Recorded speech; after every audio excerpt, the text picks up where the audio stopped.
नमस्कार मित्रांनो, आज एक नवीन टॉपिक तुमच्या समोर मी घेऊन येतो आहे, ज्याचं नाव आहे डायमेन्शनिंग टेक्निक, माप देण्याचं तंत्र. मी संजय कोठेकर, चित्रकला निदेशक, गव्हर्नमेंट ITI वर्धा, आपणा सर्वांचं या व्हिडिओमध्ये मनपूर्वक स्वागत करतो. तर चला मित्रांनो, आपण बघूया डायमेन्शनिंग टेक्निक, माप देण्याचं तंत्र. आपण आजपर्यंत निरनिराळ्या आकृत्या काढल्यात, निरनिळ्या रेषा सुद्धा काढल्या, आयसोमेट्रिक ड्रॉइंग काढले, ऑर्थोग्राफिक मध्ये व्ह्यू काढले. या सर्व ठिकाणी आपल्याला माप देणं गरजेचं आहे. माप दिल्याशिवाय कुठलीही आकृती ही परिपूर्ण होत नाही, किंवा आपण ज्या क्षेत्रामध्ये काम करतो आहोत, आपण इंजिनिअरिंग क्षेत्रामध्ये काम करणारे लोक आहोत, आणि या क्षेत्राचं एक शेवटचा उद्देश आहे की वस्तू निर्मिती. आणि वस्तू निर्मिती जर करायची असेल तर त्याचं आरेखन आपण किंवा ड्रॉइंग हे आपण देत असतो, आणि त्यासोबत त्या ड्रॉइंगच्या सोबत वस्तूच्या चित्रासोबत आपल्याला त्याची माप दिल्याशिवाय त्या वस्तूची निर्मिती करता येणं शक्य नाहीये. तर ती जी माप देण्याची जी टेक्निक आहे किंवा माप देण्याचं जे तंत्र आहे, ते तंत्र आपल्याला इथे आजच्या या व्हिडिओमधून समजून घ्यायचं आहे. कशा कशा पद्धतीने आपण ती माप दिली पाहिजे. तर आपण आता याची डेफिनेशन बघूया. डायमेन्शनिंग म्हणजे काय? तर dimensioning is the process of specifying parts information by using of lines, number, symbols and notes. म्हणजे डायमेन्शनिंग काय आहे? तर ती एक प्रकारची प्रोसेस आहे. कशाची प्रोसेस आहे?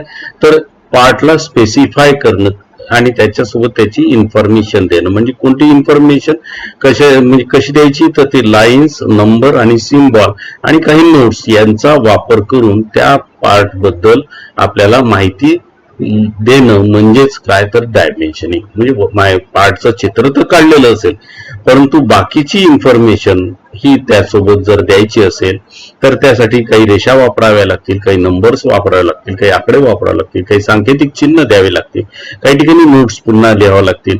तर अशा प्रकाराने जे काही केलेलं असेल तर त्याला म्हटलं जाईल डायमेन्शनिंग. आता या डायमेन्शनिंग मध्ये अजून lines to be use are always thin continuous line.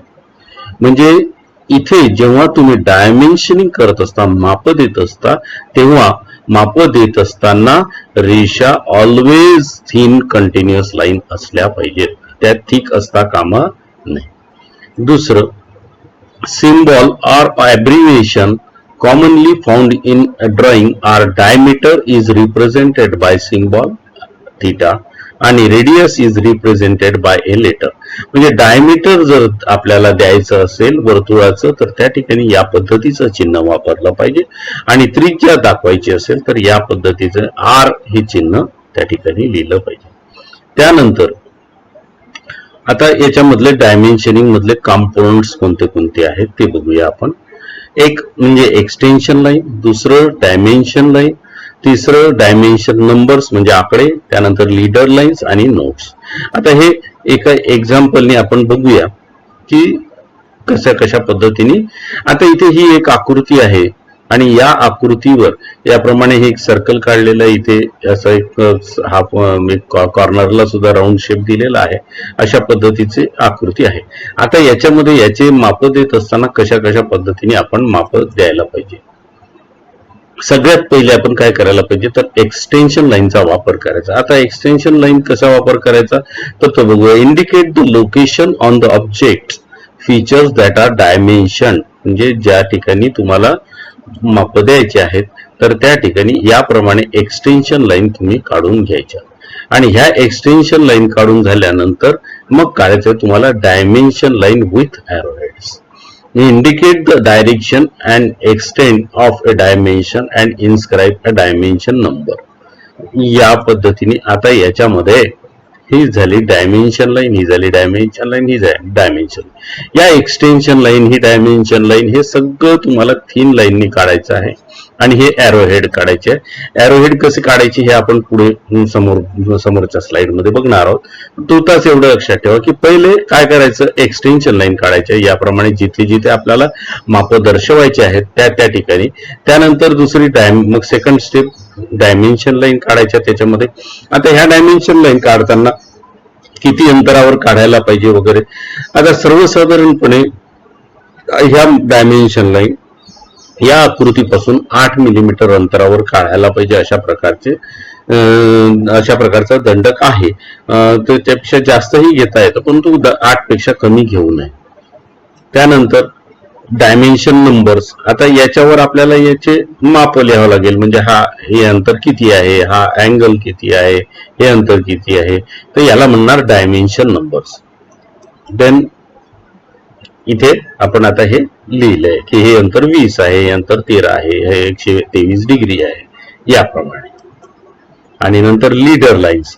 आता लीडर लाईनचा वापर कशा करता करायचा, ते indicate details of the feature with a local note. आता बघा ही लीडर लाईन, ही जी काढली आहे हिला म्हणतात लीडर लाईन. या लीडर लाईननी या वर्तुळाचा व्यास दर्शवला जाईल आणि या लीडर लाईननी या कॉर्नरला ही जी कर्व काढलेली आहे या कर्वची रेडियस दर्शवल्या जाईल. याप्रमाणे त्याच्यावर नोट लिहून, लोकल किंवा जनरल नोट ज्याला म्हटलं जातं ती. ही डायमीटर 10 या होलचं डायमीटर आहे आणि नंतर ही रेडियस 16 आहे. अशा पद्धतीने आपल्याला डायमेन्शनिंग करायचं आहे. ही पद्धत तुमची माप देण्याची असली पाहिजे. या पद्धतीने स्टेप बाय स्टेप तुम्ही कुठल्याही आकृतीचं माप दिलं पाहिजे. तर याच्यामध्ये काय काय गोष्टी येतील, एक्सटेन्शन लाईन, डायमेन्शन लाईन म्हणजे स्टेप तुमच्या ज्या पहिले काय तर एक्सटेन्शन लाईन, दुसरं डायमेन्शन लाईन, तिसरं डायमेन्शन नंबर, चौथं लीडर लाईन आणि शेवटी नोट्स ज्या काही आहेत. या पद्धतीने तुम्ही हे करा. आता मी सांगितलं होतं एरोहेड काढायचं. एरोहेड काढताना हे अशा पद्धतीने एरोहेड काढू नये. एरोहेड काढताना ही जर समजा तुमची एक्सटेन्शन लाईन आहे, एक्सटेन्शन लाईनला हे एरोहेड टेकून काढायचे आहेत. परंतु याकरता या दोन रेषांमधला अँगल हा 30 डिग्री असला पाहिजे.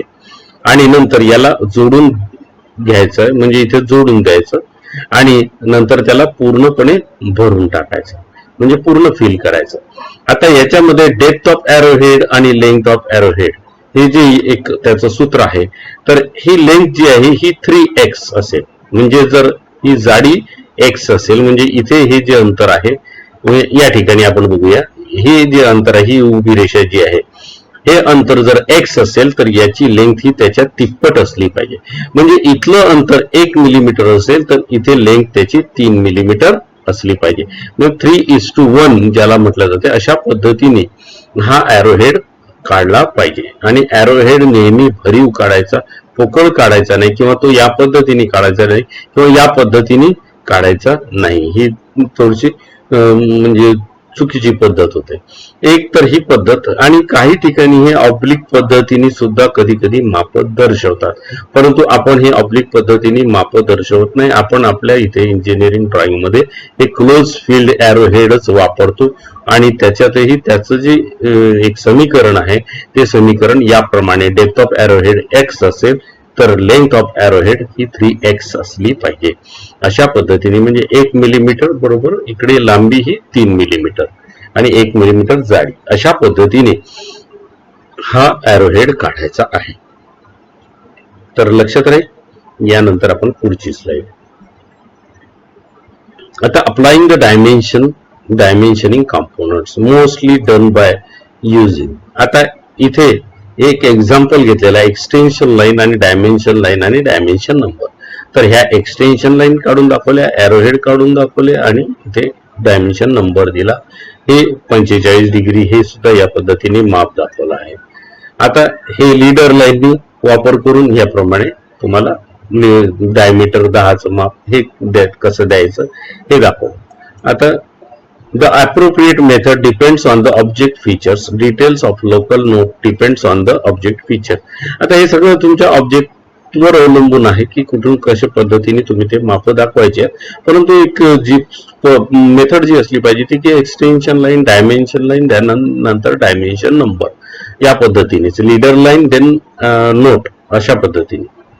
तर या पद्धतीने तुम्ही ते काम केलं पाहिजे. Always leave visible gap is equal to 1 mm from a view or center lines before start drawing a line. म्हणजे आता याचा अर्थ काय, तर जिथे एक्सटेन्शन लाईन तुम्हाला काढायच्या आहेत, ह्या एक्सटेन्शन लाईन काढताना ह्या आकृतीला टेकवून काढायच्या नाहीत. आकृतीपासून कमीत कमी 1 मिलीमीटरचं अंतर हे ब्रेक असा दिसला पाहिजे. या पद्धतीने ह्या एक्सटेन्शन लाईन काढायच्या. त्यानंतर ही पहिली डायमेन्शन लाईन 8 mm अंतरावर, दुसरी 8 mm अंतरावर, या पद्धतीने काढली तरी चालते, किंवा पहिली 8 mm वर आणि दुसरी 6 mm अंतरावर, अशा पद्धतीने काढली तरी सुद्धा चालते. म्हणजे 8 mm आणि नंतर 6 mm अशा पद्धतीने अंतर तुम्ही ठेवावं. आणि या अगदी ज्या रेषेचं तुम्हाला माप द्यायचं आहे त्या रेषेला समांतर या रेषा आल्या पाहिजेत. या तिरप्या असता कामा नये. तर त्याच्याकरता तुम्हाला ह्या एक्सटेन्शन लाईन सुद्धा अगदी बरोबर यालाच परपेंडिक्युलर, म्हणजे या रेषेला परपेंडिक्युलर असल्या पाहिजे, किंवा याला पुढे एक्सटेंड त्याच डायरेक्शन मध्ये आल्या पाहिजेत. म्हणजे बरोबर ऑटोमॅटिक ही रेषा सुद्धा या रेषेला समांतर आली किंवा तिरपी झाली तर लगेच तुम्हाला ते माहित पडेल. तर तशी तिरपी वगैरे काढायची नाही, ती ज्या रेषेचं माप दर्शवायचं आपल्याला त्या रेषेला अगदी 100% पॅरलल ही डायमेन्शन लाईन असली पाहिजे, थिन असली पाहिजे, एरो हेड हे भरीव असले पाहिजे. ही गुड प्रॅक्टिस म्हणून म्हटल्या जाते. Extend the lines beyond the dimension line 2 to 3 mm. म्हणजे हे इथे आता हा एरो हेड आहे, एरो हेडच्या थोडस किंचित वर 2 ते 3 मिलीमीटर ही वाढली पाहिजे, म्हणजे जेणेकरून याच्यामध्ये हा एरो हेड दिसला पाहिजे. तर हे अशा पद्धतीने जर हे टेकून वगैरे काढलं असेल तर याला पुअर प्रॅक्टिस म्हटलं जाते. आणि मग आपलं अरे पाणी ते एक्सटेन्शन लाईन ह्या अशा एकदम फक्त इथंच काढल्यात, म्हणजे याच्यावरून तुम्हाला नेमकं कशाचं डायमेन्शन आहे हे काही क्लिअर होत नाही. तर अशा ठिकाणी अशा पद्धतीने जर तुम्ही ड्रॉइंग, तुमची आकृती खूप चांगली काढली आहे परंतु डायमेन्शनिंग हे पुअर प्रॅक्टिस मध्ये जर मोडत असेल तर तुमचे मार्क्स या ठिकाणी लेस केल्या जातात. तर त्यामुळे आपले मार्क्स लेस नाही झाले पाहिजे. त्या दृष्टिकोनातून आपण जे काही गुड प्रॅक्टिस वर्क आहे ते काम नेहमी केलं पाहिजे. Then do not break the extension lines as they cross any line types. Example visible lines, hidden line और centre line. Extension line always a continuous line. म्हणजे याप्रमाणे, म्हणजे आता इथून आपल्याला एक्सटेन्शन लाईन काढायचं आहे, ही जरी आता इथून या हिडन लाईनला क्रॉस होऊन जात असेल तर इथं ब्रेक करायची नाही, ही कंटिन्यू जाऊ द्यायची बाहेर, इकडे याप्रमाणे बाहेर, कारण आपल्याला त्या गोष्टीचं प्रोजेक्शन घेऊन आपल्याला माप द्यायचं आहे. तर त्यामुळे याच्याकरता हे एक लक्षात ठेवायचं की एक्सटेन्शन लाईन कधीही ब्रेक करू नये, ती कंटिन्युअस थिन लाईन आहे. हे असं जर हे असं ब्रेक केलं तर हे मग काय होतं की याच्यामध्ये कन्फ्युजन जास्त होते. त्यामुळे कन्फ्युजन आपल्याला डायमेन्शनिंग करत असताना झालं नाही पाहिजे, ही काळजी घ्यायची आहे.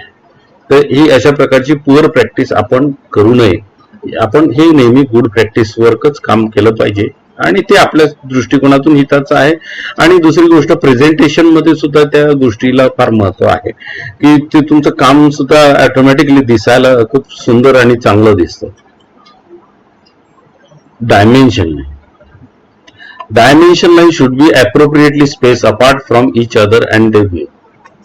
म्हणजे जे मी म्हटलं की तुम्हाला सांगितलं की याच्यामधलं अंतर साधारणपणे 8 मिलीमीटर किंवा काही 8 मिलीमीटर पेक्षा जास्त, परंतु पहिली डायमेन्शन लाईन 8 वर घेतली तर दुसरी मात्र कमीत कमी 6 mm तरी अंतर त्याच्यामध्ये सुटायला पाहिजे. दोन्हीकडे 8-8 सोडलं काही हरकत नाही, परंतु मिनिमम 8 मिलीमीटर हे असलं पाहिजे. At least 2 times of the font size. म्हणजे आता फॉन्ट साईजच्या 2 times असलं पाहिजे असं इथे म्हटलं आहे. आता फॉन्ट साईज तुमचा 5 mm चा असेल तर मग इथं 10 mm अंतर सोडावं लागेल. 4 mm चा फॉन्ट साईज असेल तर 8 mm सोडावं लागेल. 3 mm चा असेल तर 6 mm सोडावं लागेल. या पद्धतीने ऍटलिस्ट असं म्हटलं, ऍटलिस्ट म्हणजे कमीत कमी 2 times of the font size एवढं अंतर तुमचं डायमेन्शन लाईन आणि आकृती यांच्या दरम्यान असलं पाहिजे. किंवा पहिली डायमेन्शन लाईन आणि दुसरी डायमेन्शन लाईन याच्यामधली जी गॅप म्हणतो आपण, ती gap he at least 2 times of font size असली पाहिजे. ऍटलिस्ट, कमीत कमी, जास्त चालतं. त्यानंतर at least 1 time of font size. आता इथे हे 1 टाइम म्हटलेलं आहे, पण 1 टाइम म्हणजे एवढंच, हे 3 mm अंतर आहे तर मग इकडे 3 mm, 5 mm आहे तर 5 mm असं तरी अंतर. म्हणजे म्हणूनच मी म्हटलं की इथं 6 mm अंतर, म्हणजे 3 mm मध्ये हे लिहिलं, 3 mm ची गॅप आपण सोडून दिली या ठिकाणी. अशा पद्धतीने सुद्धा आपल्याला ते करता येईल. तर ही एक पुअर प्रॅक्टिस या ठिकाणी दाखवलेली आहे की खूप जवळजवळ माप दिले, माप देताना मग इकडे खूपच गॅप कमी, इकडे कुठेतरी इथे कमी, इथे कमी, असं नको व्हायला. किंवा हे खूप फार एकदम टू फार डिस्टन्स, एकदम दूर दूर, याच्यात सुद्धा जजमेंट येत नाही. तर असं पण नको व्हायला की खूप दूर पण नको आणि खूप जवळ पण नको. त्यानंतर डायमेन्शन नंबर्स, म्हणजे जे आकडे लिहायचे आहेत ते लेटर्ड विथ 2H और HB पेन्सिल.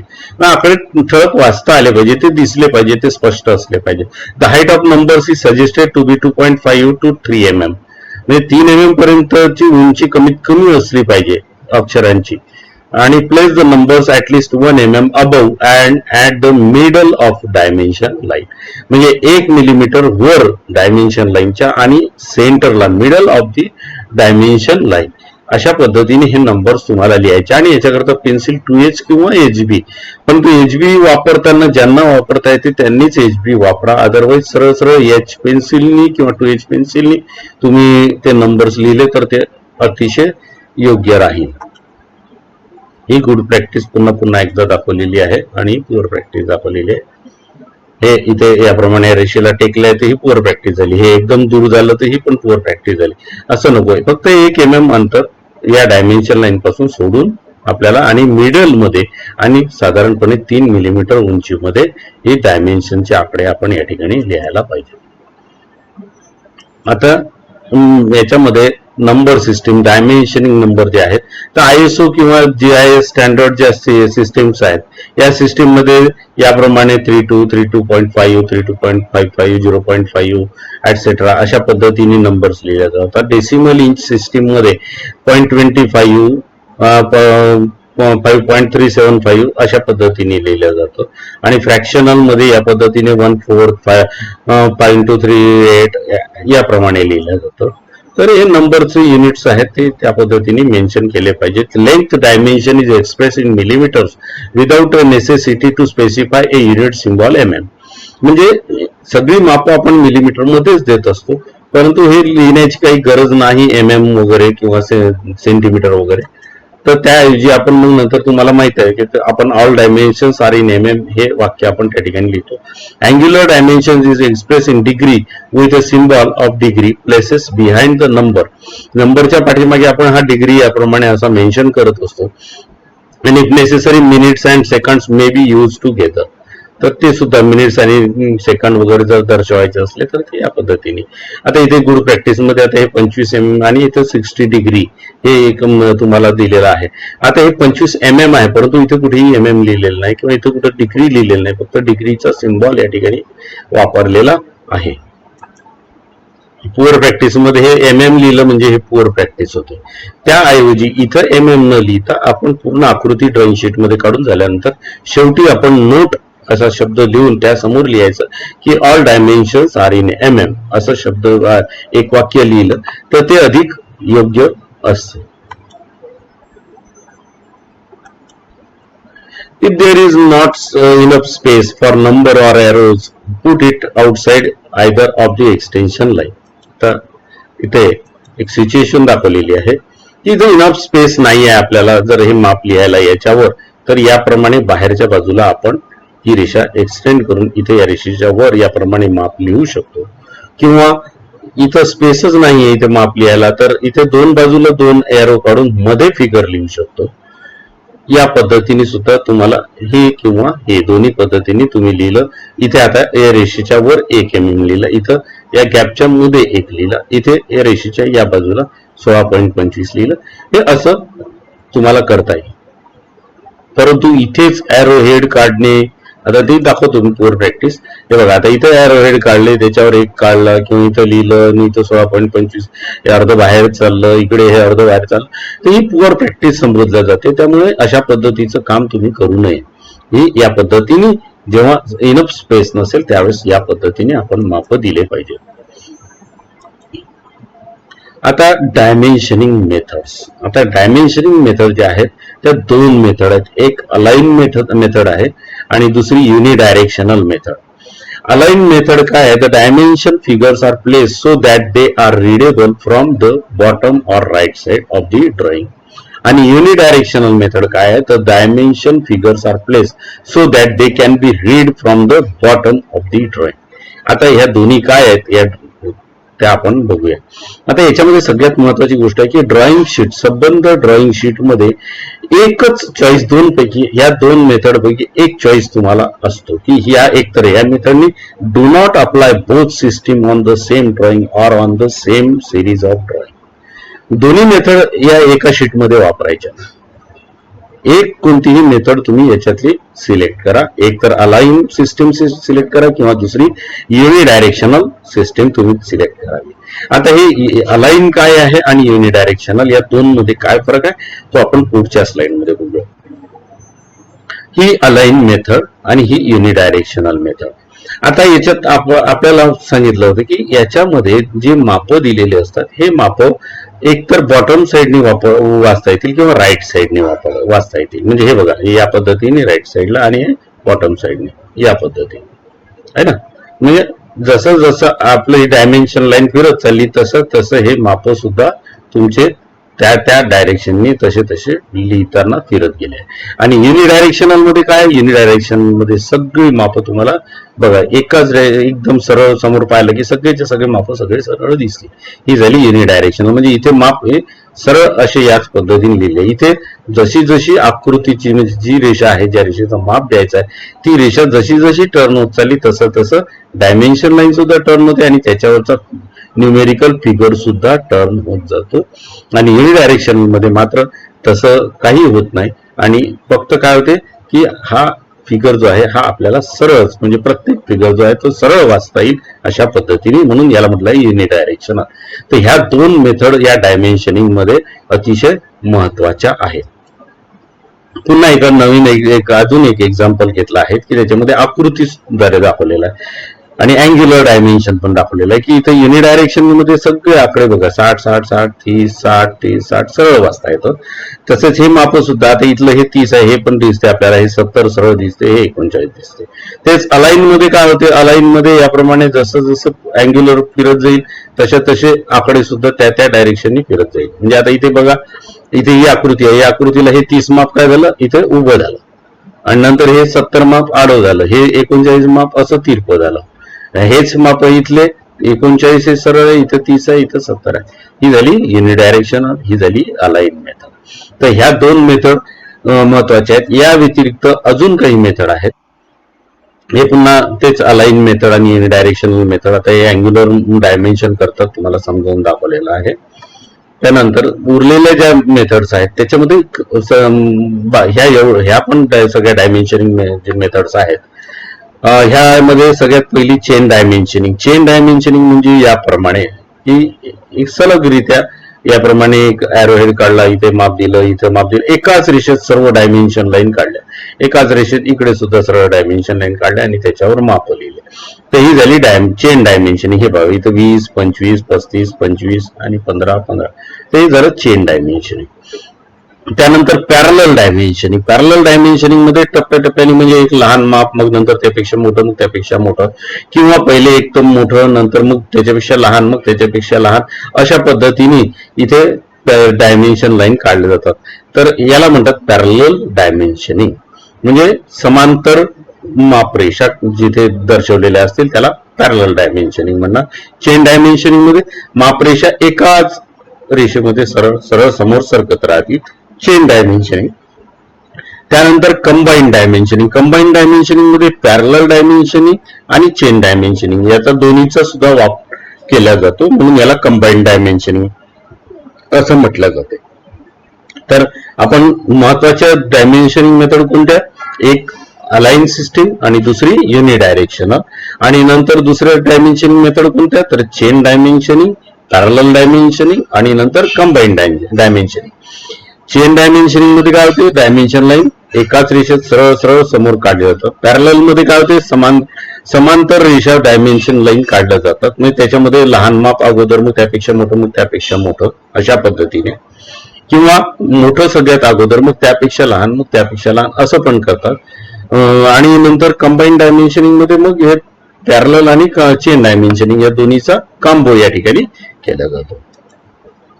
त्यानंतर super impose running dimensioning. Super impose running dimensioning मध्ये याप्रमाणे हा एक झिरो कोऑर्डिनेट जो आहे तो अझ्युम केला जातो आणि प्रोग्रेसिव्ह मध्ये इथे डायमेन्शन दिल्या जातात. म्हणजे इथून 0, नंतर हे या सेंटरचं अंतर आहे 15, मग नंतर या 0 पासून इथपर्यंतचं अंतर 50, मग पुन्हा या 0 पासून इथपर्यंतचं अंतर 110, मग या 0 पासून इथपर्यंतचं अंतर 145, मग या 0 पासून इथपर्यंतचं अंतर 160. असं प्रोग्रेसिव्ह डायमेन्शनिंग याप्रमाणे. आणि इथं 2 एरोहेड नाही, इथं फक्त 0 इथे दिला की इथं फक्त एक एरोहेड काढणार, नंतर इथं एक एरोहेड काढणार, इथं एरोहेड काढणार, इथं एरोहेड काढणार आणि इथं एरोहेड काढणार. म्हणजे आता इथून इथपर्यंतचं अंतर 15 आहे, परंतु या 15 पासून 50 पर्यंतचं अंतर जर मोजायचं झालं तर मग हे मधलं अंतर किती असेल, 35 असेल. तर अशा पद्धतीने प्रोग्रेसिव्ह डायमेन्शन देणं म्हणजे सुपर इम्पोज रनिंग डायमेन्शन असं त्याला म्हटलं जातं. त्यानंतर शेवटची डायमेन्शनिंगची पद्धत जी आहे ती आहे डायमेन्शनिंग बाय कोऑर्डिनेट. तर याच्यामध्ये कोऑर्डिनेट काढलं जातं. कोऑर्डिनेट म्हणजे ऍक्सिस, म्हणजे एक्स ऍक्सिस आणि वाय ऍक्सिस.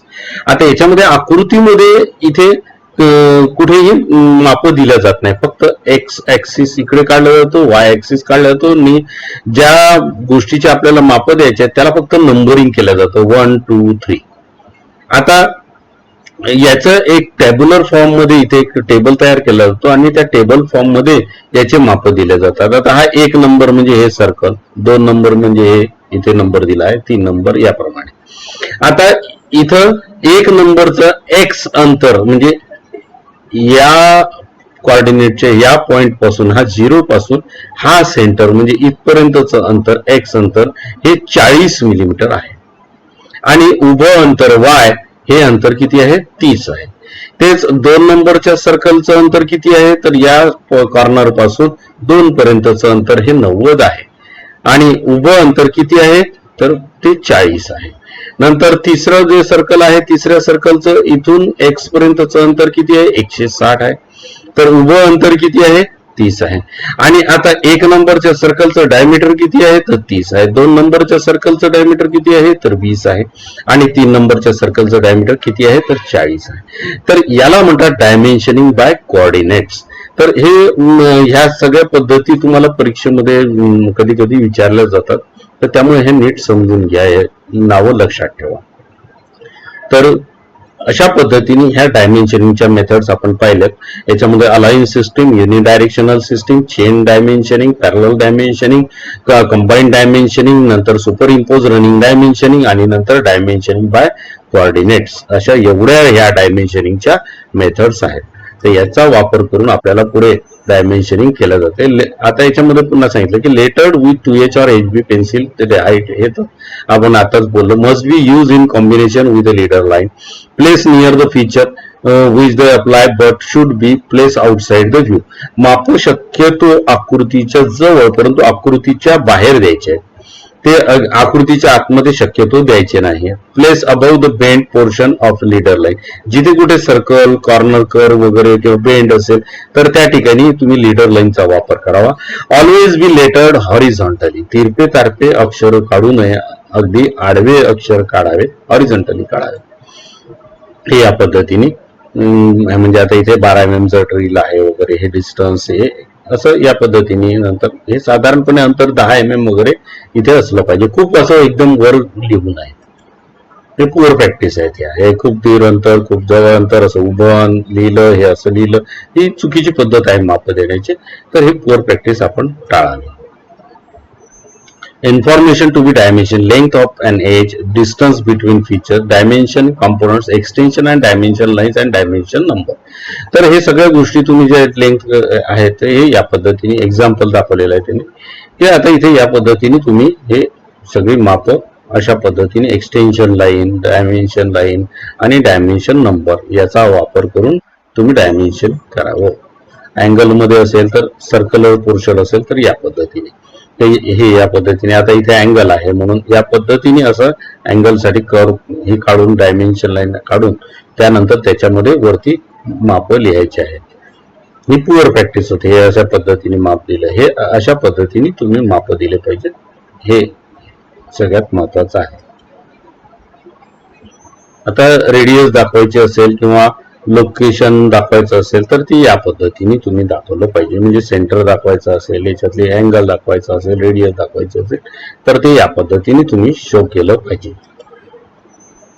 आर्क दाखवायचे असेल तर या पद्धतीने तुम्ही आर्क शो करावी. एकतर हे सेंटर पासूनच सरळ सरळ डायमेन्शन लाईन काढून त्याच्यावर लिहिलं, परंतु शक्यतो असं बाहेर काढूनही लिहिलं तरी एकदम सोयीचं होईल. इनसफिशियंट स्पेस असेल तर मग याप्रमाणे दिलं पाहिजे. तर या पद्धतीने तुम्ही डायमेन्शन देऊ शकता, या पद्धतीने देऊ शकता, या पद्धतीने पण देऊ शकता. तर हे एक एक्झाम्पल आहे ड्रॉइंग शीटवरच. याप्रमाणे आर्क काढायची असेल तर कशा पद्धतीने आपण दिलं पाहिजे, हे पद्धती. ही एक मेथड आहे. दुसरी ही पण मेथड आहे, या पद्धतीने पण देऊ शकता तुम्ही. तर हे रेडियस आहेत पुन्हा. तर अशा पद्धतीने तुम्ही याच्या सेंटर पासून डायमेन्शन लाईन, एरो हेड वगैरे काढून लीडर लाईन काढायची आणि लीडर लाईनचा वापर करून हे करायचं. ही पुअर प्रॅक्टिस तुमची संबोधल्या जाते की एरो इथं सेंटर इथे आहे आणि इकडून तुम्ही माप देऊन राहिले, हे अतिशय चुकीचं आहे.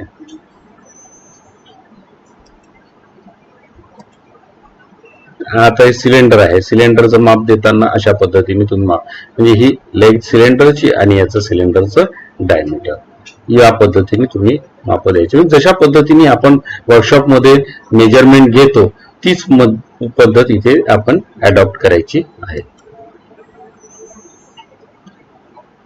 त्यानंतर होल वगैरे असतील तर त्या होलचं माप देताना कशा पद्धतीने द्यायचे त्याचं सुद्धा आपण इथे बघूया.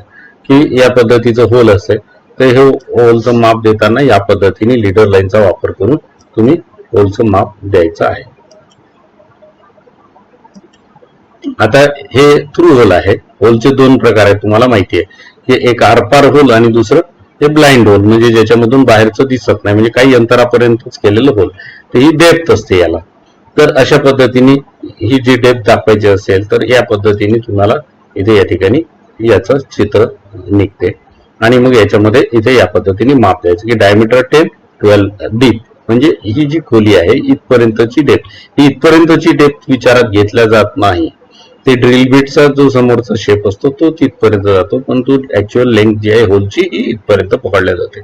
तर ती डेप्थ 12 mm या पद्धतीने, किंवा असं या ठिकाणी लिहिलं तरी चालते की 10 ड्रिल आणि 12 डीप. आता हे ड्रिलिंग होल जे आहे ते हे ड्रिलिंग होल म्हणजे कशा पद्धतीने होते ते आपण इथं थोडस बघूया.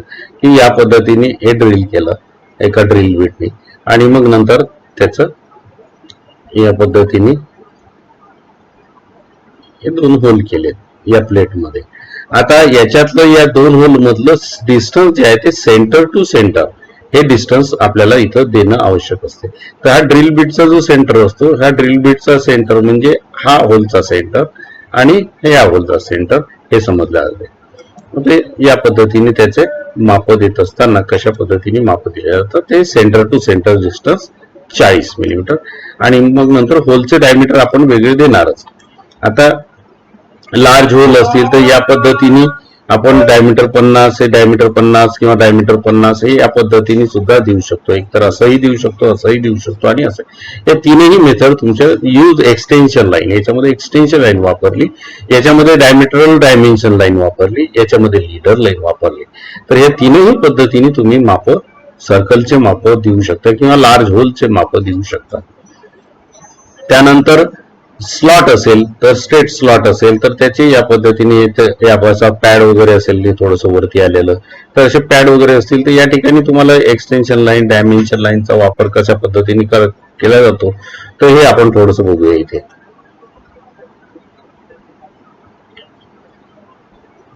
ते आता हे एक आहे की स्लॉटर, आणि या स्लॉटरच्या सहाय्याने आपण इथे या ठिकाणी स्लॉट केला. तर हे distance between centre to centre आणि त्याचा याप्रमाणे स्लॉटची ही जी विड्थ आहे ही याप्रमाणे तुम्ही ते माप दाखवायला पाहिजे.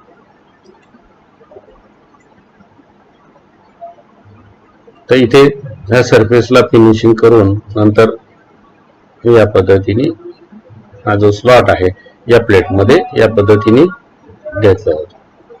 आता याच्यामध्ये सुद्धा इथे टूल कटिंग डिस्टन्स जे आहे ते इथे दाखवलं जाईल किंवा दाखवायला पाहिजे. मग ते डिस्टन्स किती आहे तर इथून सरफेस पासून हे 50 mm अंतरापर्यंत आहे आणि याचा सेंटरचं डिस्टन्स आणि नंतर इकडे ही डेप्थ याची. या पद्धतीने तुम्हाला याचं मेजरमेंट तुम्ही शो करायला पाहिजे. त्यानंतर हे रिकमेंडेड प्रॅक्टिस आहेत. एक्झाम्पल दाखवलेले आहे की हे पुअर प्रॅक्टिस अशा पद्धतीने केलं असेल. Place longer dimensions outside shorter ones वगैरे.